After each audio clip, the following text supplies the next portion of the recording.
Well, g'day curd nerds. Today we're going to do a taste test for the White Stilton with apricots.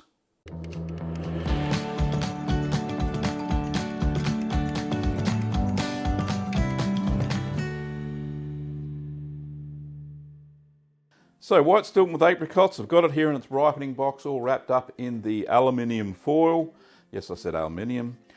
And it has been ripening for about six to 7 weeks. So I was looking at the White Stilton website and they actually recommend you eat it fresh between 4 to 6 weeks. That's when they ship it to cheesemongers to sell and to get packaged. After the video, I'll be vacuum packing the cheese for storage in the normal kitchen fridge so we can eat it and share it with friends and that sort of stuff. Anyway, without further ado, let's have a look at the White Stilton. Doesn't appear to be any off odours, which is good. It's a big cheese, let me tell you.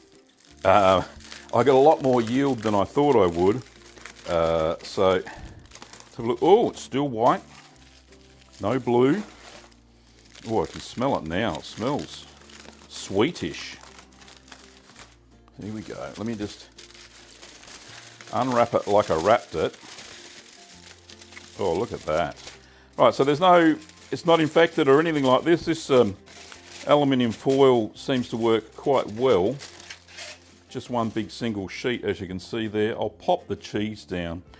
And doesn't that look fantastic? That's a beautiful looking cheese.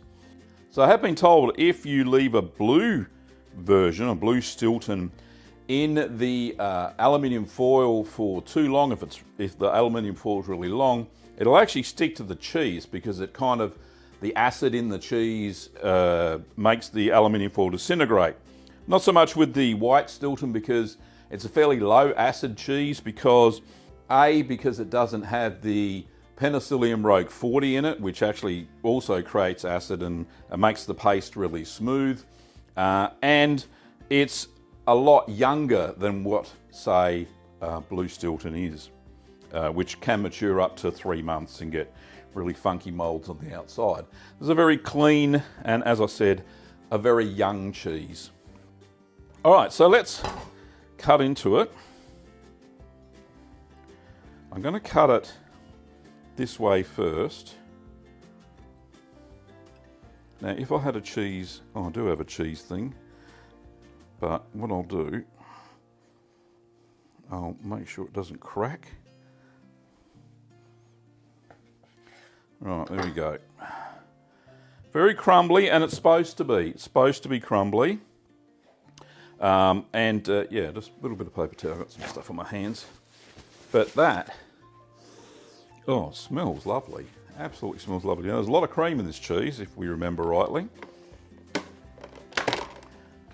So, let me just get a quick shot of that. So very crumbly, as I mentioned. So the close-ups look really good. The apricots, no mold on them whatsoever. They haven't rotted or anything. I think hopefully they'll add some sweetness to the cheese, but we'll see how we go. I'll use this smaller half. I'll put the bigger half away. Get the foil back. Not to wrap it per se, but just get it off the board.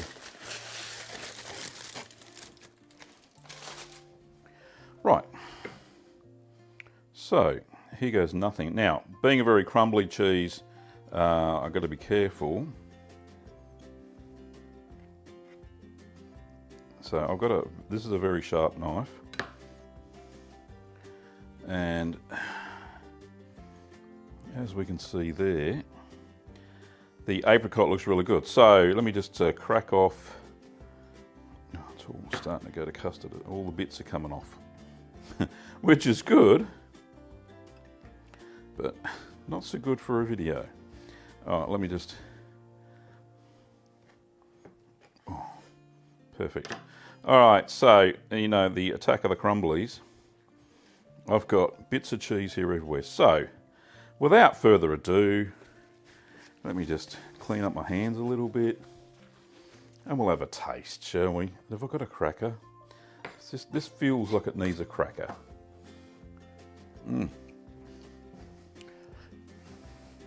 Nope, we're cracker-lacking. Alrighty, so let's try the White Stilton with apricots.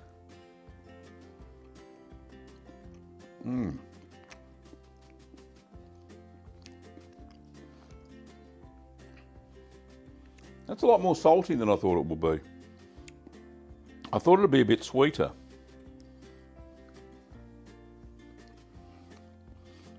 It's nice, don't get me wrong, the cheesy flavour, very creamy, melts in the mouth, but more savoury than sweet.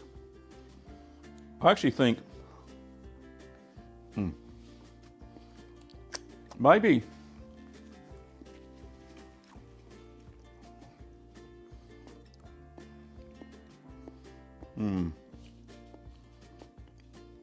the starter culture's definitely started to kick in and give you those savoury cheese flavours. I think maybe it needs to be a bit younger. So definitely 4 weeks. I wouldn't mature this out to a full 3 months unless you want a really sharp cheese with some bits of apricot in there. It's not as sweet as I remember a traditional one. And you know, I soaked steamed the apricots on purpose just to make sure that I didn't lose any of the sweetness in the apricots. Hasn't been affected by any sulphur. If there was any sulphur on the apricots, which they traditionally use to dry apricots, that flavour hasn't been imparted in the cheese. So that's not an issue. It's just, I think it's a little bit too ripe, maybe 2 weeks too ripe. 4 weeks, definitely, it will be okay. And it needs a little bit of sweetness. And I don't know how to put that in there. I really wouldn't put any sugar into the curds.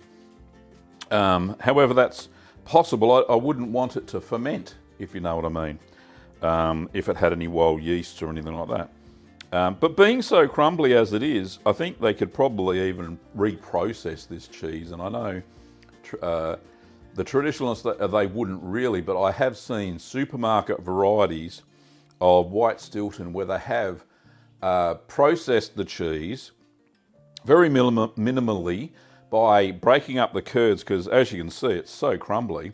Breaking up the curds and putting a very fine-grained sugar into it and then repressing the cheese. And that can certainly be achieved. I don't know if I'd do that. Oh, I like the flavour. I think it's really good. It certainly hasn't disappointed me. Just a slightly, because I thought it'd be a little bit sweeter. But that's because, you know, I left it a little bit too long. I think the 6 weeks is probably not as good as it would be when it's younger, when it's only 4 weeks old. But very creamy, very moorish and nice. It's a nice cheese. Oh. I think the moisture content's just right too, by the way. Even with the debacle of the pressing that I had, you know, it wouldn't form its shape because the curds were, I think, was a little bit too dry. Even with all that and having to press it a little bit to get it to hold together, you know, I think it's worked out. And as I said, I think some of the savoury flavour could be offset if it was reprocessed with a little bit of sugar. Like I said, crumble up the curds because they're now mature, and then repress it into, you know, a rectangle shape or something like that. But yeah, a very successful little cheese. Nice flavour. Like I said, a little bit younger, and I think it won't be as savoury. It'll be a little bit sweeter. So there you have it. That is White Stilton, and I think it turned out okay. So, thanks for watching, Curd Nerds. If you want to support the channel, you can do so over at Patreon and YouTube memberships. The links are in the description down below. If you haven't already subscribed, please do so and ring that little bell so you get notified of more cheesy content. If you haven't liked the video, then you know what to do. But if you have liked it, please give it a thumbs up. Well, thanks for watching, Curd Nerds, and I will see you next time.